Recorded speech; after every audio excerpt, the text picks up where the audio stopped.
Il existe une astuce géniale qui te permet de nettoyer ton fer à repasser avec un cachet d'aspirine.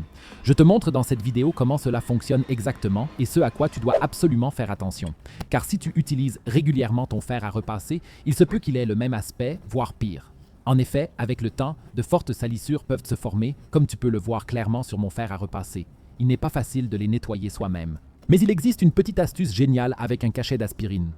Tout ce dont tu as besoin, c'est de se comprimer. Tu peux d'ailleurs aussi utiliser du paracétamol. Dans un premier temps, tu dois brancher ton fer à repasser une fois dans la prise et l'allumer à un niveau élevé. Tu dois désactiver la fonction vapeur car nous voulons seulement que la surface soit bien chaude.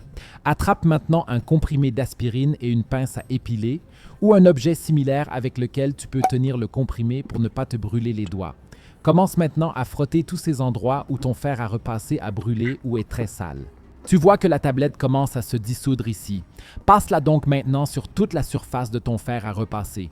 Tu devras peut-être en prendre un deuxième si le premier ne suffit pas. Une fois que tu as fait cela, tu devrais éteindre ton fer à repasser et attendre encore un peu avant d'enlever le tout. On peut déjà voir ici que si je m'approche de l'une de ces pièces avec la pincette, elles sont déjà bien cuites. Elles se sont donc déjà détachées de la surface et nous n'avons plus qu'à passer un coup d'éponge, une fois que tout a suffisamment refroidi, pour enlever tous les petits morceaux et le fer à repasser est à nouveau bien propre, et tout cela grâce à un cachet d'aspirine. Tu peux bien sûr en utiliser un qui est déjà périmé. Connais-tu aussi l'astuce géniale qui permet de rendre ton four plus propre que jamais ?